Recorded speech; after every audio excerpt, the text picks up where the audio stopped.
Hello and welcome to another episode of Laptop Retrospective. This is Think Design Stories. In this series, we will be going behind the scenes on one of the most iconic laptop brands ever conceived and is still going strong. Today I am joined by David Hill, who started with IBM in 1985 and was with them until May 2005 when the IBM ThinkPad division was purchased by Lenovo. Since then, David has held several positions between those two companies, including the Executive Director of Design, the Vice President of Corporate Identity and Design, and the Chief Design Officer and Vice President of Experience Design. When it comes to ThinkPads, there are few people that know more than he does. Sometimes there's an idea hiding in plain sight. A story of something that could have been. The story of why the corner is cut on several ThinkPads is one of those stories, and David Hill is here to tell us all about the grand plans that were laid for this deceptively simple change to the design. We were always looking for something new from a design perspective that was meaningful and had a purpose. I'm against the whole idea of change just for the sake of change and this sort of thing. So to me, whenever we made a change on ThinkPad, we would always look for the rationale behind it. What do we tell someone? If somebody says, why did you do that? You can't just say, well, it's because I was tired of the other one, or well, we already did that. Or, I don't know, it's kind of a weak argument.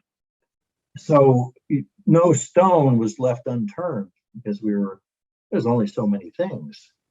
You get a screen, you got a hinge, you got a keyboard, you got a track point. There's a bunch of connectors on the sides, and some of them are this thick, and some are this thick, and some are this wide, some are this wide. So there's some buttons, there's some lights, there's some detailing, there's stuff there that has to be designed.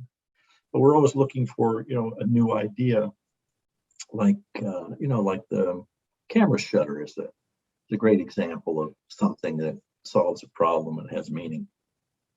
So one of the things I thought would be interesting, because I would get a new ThinkPad all the time. Whenever there was a new model that came out, I would immediately get like early ship hardware so I could try it, use it, and provide feedback and such like that. And so when you have a new ThinkPad all the time, there's a certain frustration level, which is where are the connectors? Because you don't have a lot of control over where the connectors go, because it's a three-dimensional puzzle. Some people think it's just like a box and you pour sand in it. It's not the way it is. It's a three-dimensional puzzle. The batteries can only be certain shapes. The floppy drive back in the day was a thing X big, and so you have to make a 3D puzzle. So the connectors usually ended up wherever they could be. It won't fit over here, so it has to be over there, and this one has to be over here, and this one, it's very complicated. Well, the connector used most is the power connector. It's pretty evident, especially in the time frame that those came out, and because the battery life wasn't anywhere near as long as it is today, due to power management issues and Intel chips, everything you can possibly think of. So I thought, well, wouldn't it be interesting if we could at least define where the power connector is on every ThinkPad? And so we kind of did a little survey on this. We found that, well, they're generally at the left side towards the back. And that's still true. They used to be on the back, but then they kind of moved to the side because of some other changes in the way that these things were designed. But we came up with this idea of, well, what if the power connector actually plugged in to an angled surface, which is the corner cut?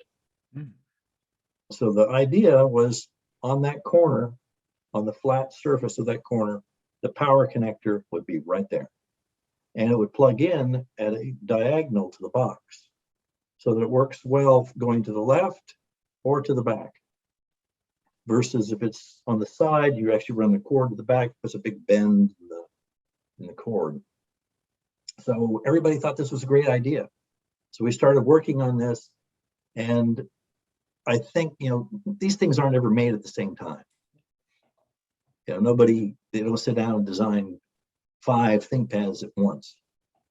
So we got one. I think there is one that's on the corner, if my memory serves me correctly.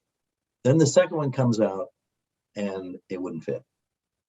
So now we get this problem that we've cut the corner off on all these ThinkPads, and they don't all have the power connector there. So we stopped doing it. It was a worthy attempt, I believe, because it would have been pretty cool that all of them plugged in there. And we were going to do it on accessories. There were some external accessories that had power and such, like an external CD drive and some other things like that. So we were going to do it on a lot of different things.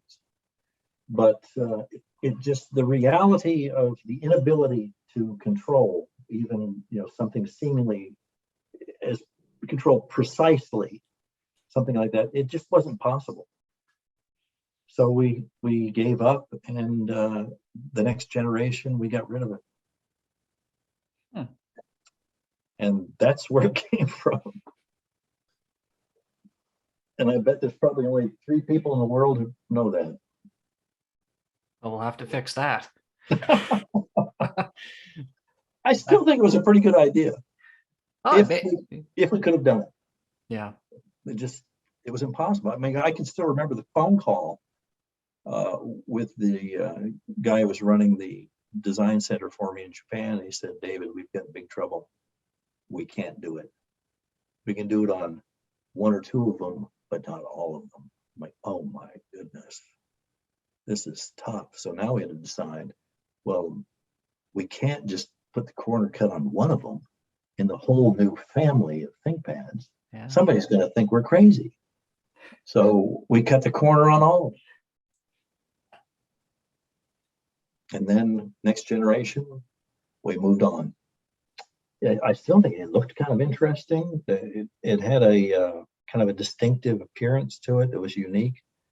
But to me, when it lost the functionality, it just seemed sort of gratuitous and didn't seem ThinkPad-like to me.